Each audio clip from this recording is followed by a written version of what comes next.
సరిహద్దుల్లో దశాబ్దాలుగా సాగుతున్న పాకిస్తాన్ ఉగ్రవాద చర్యలకు అడ్డుకట్ట వేసేందుకు భారత్ గీసిన వ్యూహాత్మక జల వ్యూహం ఆ దేశాన్ని కోలుకోలేని దెబ్బతీస్తోంది. పెహల్గాం ఘోర ఉగ్రదాడికి నిరసనగా భారత్ తీసుకున్న సింధు జలాల ఒప్పందం నిలిపివేత నిర్ణయం సెగ ఇప్పుడు పాక్ ఆర్థిక రాజధాని కరాచీకి గట్టిగా తగులుతోంది. సరిహద్దుల్లో ఉగ్రవాదానికి గట్టిగా బుద్ధి చెప్పేందుకు 6 దశాబ్దాల కాలం నాటి ఈ చారిత్రాత్మక ఒప్పందాన్ని భారత్ పక్కన పెట్టడం గమనార్హం. భారత్ పెంచిన ఈ వ్యూహాత్మక ఒత్తిడి వల్ల పొరుగు దేశంలో నీటి లభ్యత దారుణంగా పడిపోయింది. దీనికి ప్రత్యక్ష ఉదాహరణగా కరాచీ మహానగరం ఇప్పుడు చుక్క నీటి కోసం అల్లాడిపోతోంది. దాదాపు 3 కోట్ల జనాభా ఉన్న ఈ అంతర్జాతీయ నగరంలో 70% మందికి పైగా జనాభాకు కనీసం తాగేందుకు కూడా నీళ్లు అందటం లేదు. ప్రస్తుతం నగరంలో రోజుకు 400 మిలియన్ గ్యాలన్ల నీటి కొరత వేధిస్తుండటంతో జనం విలవిలలాడుతున్నారు. గత 2 వారాలుగా నల్లాల్లో చుక్క నీరు రాకపోవడంతో కరాచీ ప్రజలు రోడ్లపైకి వచ్చి అలమటిస్తున్నారు.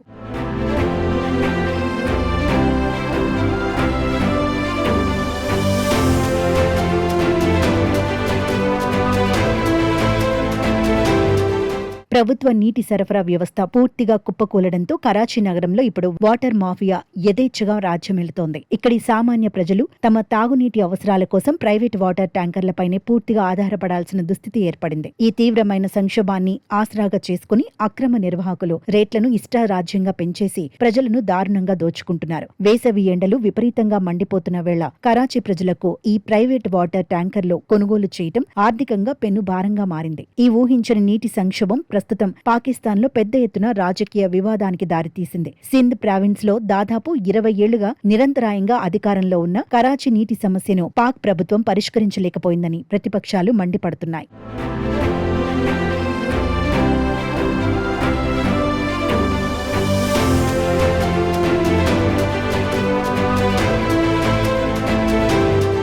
మరోవైపు కరాచీలో స్పష్టంగా కనిపిస్తున్న ఈ భయంకర నీటి సంక్షోభం వెనుక భారత్ వ్యూహాత్మక పట్టు ఎంత బలంగా ఉందో స్పష్టంగా అర్థమవుతోంది. సరిహద్దుల్లో పాక్ నిరంతరం సాగిస్తున్న ఉగ్రవాదానికి శాశ్వతంగా అడ్డుకట్ట వేసేందుకే భారత్ ఈ కఠిన నిర్ణయానికి మొగ్గు చూపింది. నదీ జలాల లభ్యతను క్రమబద్ధంగా నియంత్రిస్తూ ఢిల్లీ పాలకుల వ్యూహం పాక్ ను అంతర్గతంగా ఉక్కిరిబిక్కిరి చేస్తోంది. ఈ వ్యూహాత్మక ఒత్తిడి కారణంగానే పాక్ ఆర్థిక వ్యవస్థతో పాటు వ్యవసాయ రంగం కూడా తీవ్ర సంక్షోభంలో మునిగిపోతోంది. ఇస్లామాబాద్ తన బుద్ధి మార్చుకుని ఉగ్రవాదాన్ని పూర్తిగా ఆపే వరకు భారత్ అస్సలు తగ్గేలా కనిపించడం లేదని రక్షణ నిపుణులు విశ్లేషిస్తున్నారు. నదీ జలాల నిలిపివేత అనేది పాకిస్తాన్ కు ఒక అంతర్జాతీయ హెచ్చరికగా భారత్ సమర్థవంతంగా వాడుకుంటోంది. తీవ్ర రూపం దాల్చుతున్న ఈ సంక్షోభం మున్ముందు పాక్ పాలకులను భారత్ ముంగిట మోకరిల్లేలా చేస్తుందని భావిస్తున్నారు. అంతవరకు ఈ కరాచీ కన్నీటి కష్టాలు మరియు అంతర్గత రాజకీయ ప్రకంపనలు కొనసాగటం ఖాయంగా కనిపిస్తోంది.